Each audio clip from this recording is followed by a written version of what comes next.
You know that feeling when the news just hits you in fragments and you're kind of left wondering, what's really going on behind all the headlines? Yeah, it's overwhelming sometimes. Exactly.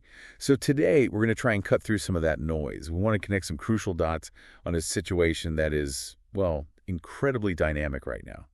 We're talking about the shifting landscape of U.S. policy towards the war in Ukraine. Right. And Europe's response, which has been pretty surprising in some ways. And, of course, the very real ripple effects on the ground for millions of people. Absolutely. So our goal with this deep dive is really to dig into what the latest reports, analyses, discussions are actually telling us. We've sifted through it all to pull out those essential takeaways, the things you really need to know. Like President Trump's evolving approach. Exactly that. And the unexpected reactions from allies, plus the profound impact on humanitarian efforts and geopolitical stability. Okay. We're here to help you understand not just what is happening, but why it matters, without getting totally lost in the details. Let's try, anyway. Okay, so let's unpack this. There's been a truly striking pivot recently. President Trump's announcement on July 14th. Yes, the new weapons deal for Ukraine. Right. It involves NATO countries donating their Patriot missile systems, those vital air defense batteries. Crucial for protecting cities, yeah. And the U.S. would then sell newer replacements back to those contributors. He even claims some systems could be delivered within days. Which sounds incredibly fast. It does. So what's the core difference here? Why is this particular setup so notable? Well, what's fascinating, I think, is how distinct this initiative is. It's not a direct handout from Washington, you see. Okay. According to Fox News reporting, the U.S. won't directly pay for the weapons sent to Kyiv. Instead, European allies will essentially foot the bill by purchasing these replacements from the U.S. Right, the Europe pays model. Exactly. And here's the really interesting part, politically speaking. This model has reportedly won over some Republicans who were, let's say, staunchly against any U.S. aid to Ukraine before this. That is a big shift. It's a political pivot few really saw coming. Yeah, because if we look back, this is a truly significant change for President Trump personally. Absolutely. He previously questioned very publicly the need for U.S. aid. Yeah. He called President Zelensky a dictator. Remember that? I do. And he praised Putin's invasion back in 2022 as genius and savvy. Exactly. So now we're seeing a completely different tone. He's expressing irritation with Putin's meaningless pleasantries, his intransigence. He threatened severe tariffs on Russia, too. And sanctions on trading partners like China and India if a peace deal isn't reached within 50 days. Which is a very specific time frame. Very. He reportedly told reporters, and this is a direct quote, "We get a lot of bulls thrown at us by Putin. He's very nice to us all the time, but it turns out to be meaningless." Wow. So given his past rhetoric, his past actions, what do you think is really driving this change? And maybe more importantly, how seriously are allies taking these new threats, these proposals? It's a remarkable turnaround in public rhetoric, no doubt about it.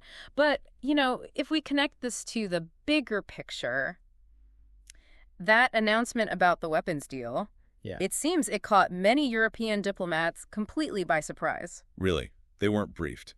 Reportedly, no. Neither briefed nor consulted beforehand, which naturally led to widespread confusion and, frankly, some frustration among key NATO partners. Who are we talking about here? Well, senior sources from countries like Finland, Denmark, Sweden, Norway, the Netherlands, Canada, these are countries NATO Secretary General Mark Rutte actually named as willing participants. Okay. They reportedly learned of the whole plan basically as it was being announced live. That doesn't sound ideal for coordination. Not at all. And perhaps even more notably, France and Italy have already said no thanks, basically. They've opted out, citing their own domestic defense spending priorities. So if key allies are opting out, or weren't even in the loop, what does that do for alliance cohesion?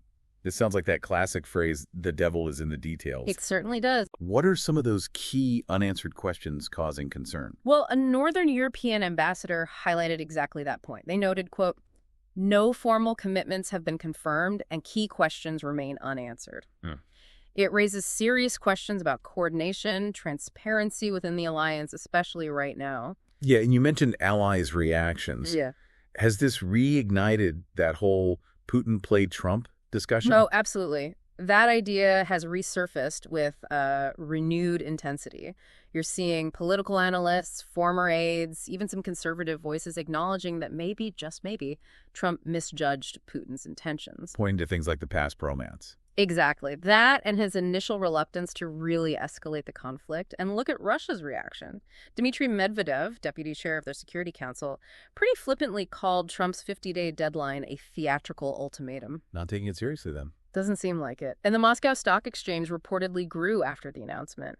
That signals a distinct lack of concern about Trump actually following through. Okay, so that's the high-level military aid picture.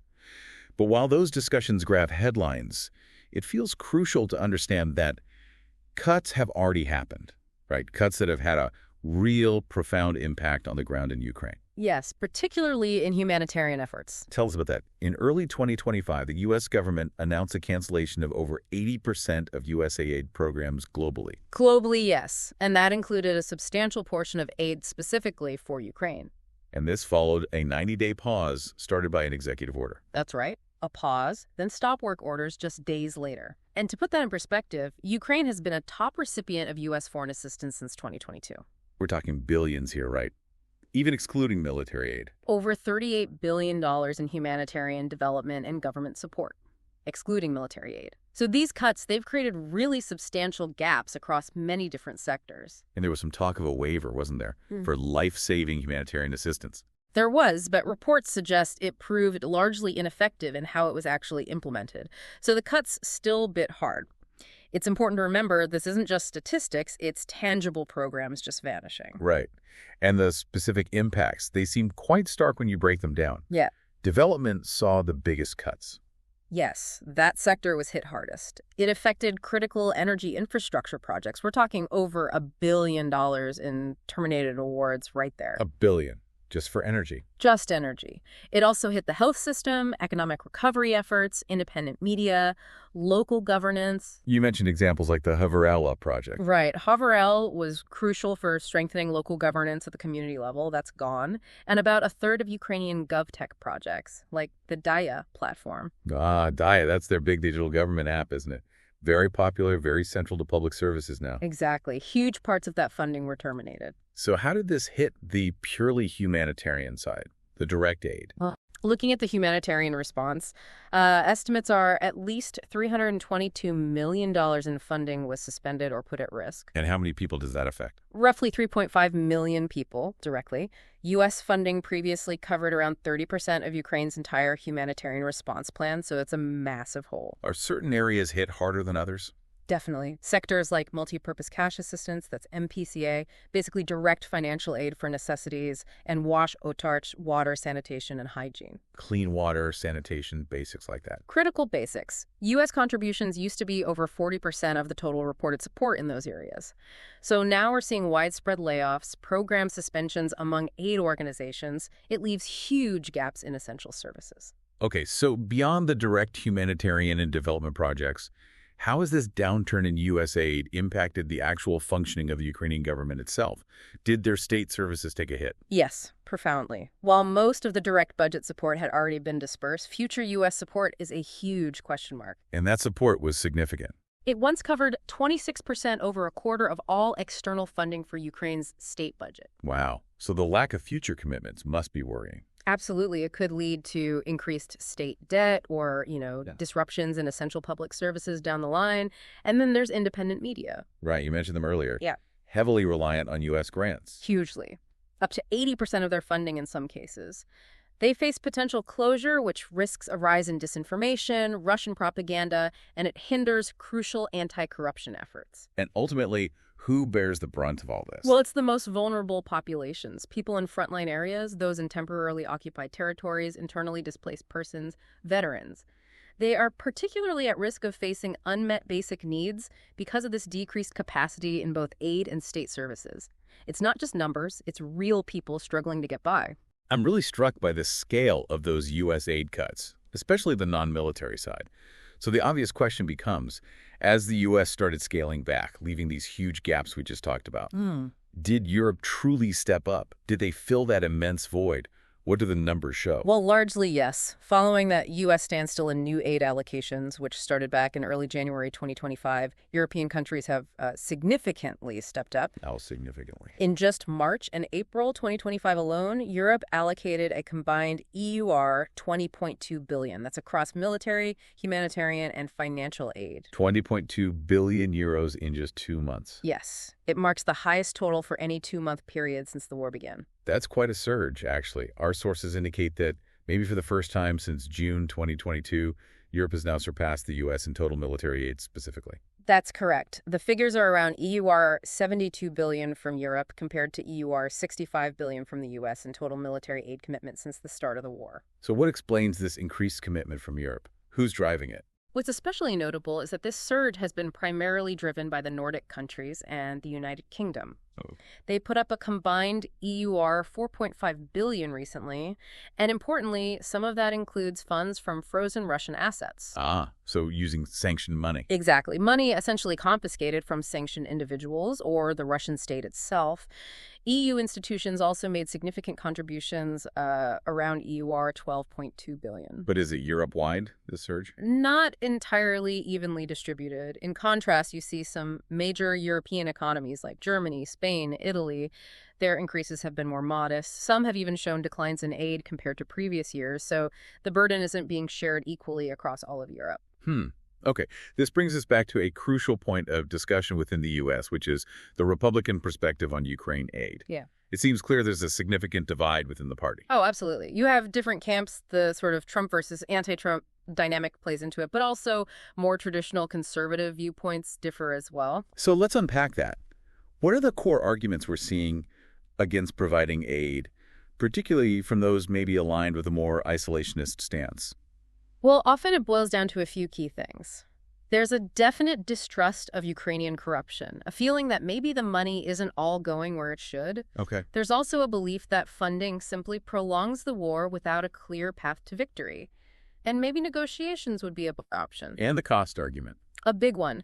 They argue U.S. involvement in foreign affairs is often a waste of taxpayer money, pointing to past conflicts like Iraq and Afghanistan. The argument is very much about prioritizing domestic issues, hurricane relief, homelessness, healthcare, American resources for American problems first. Got it.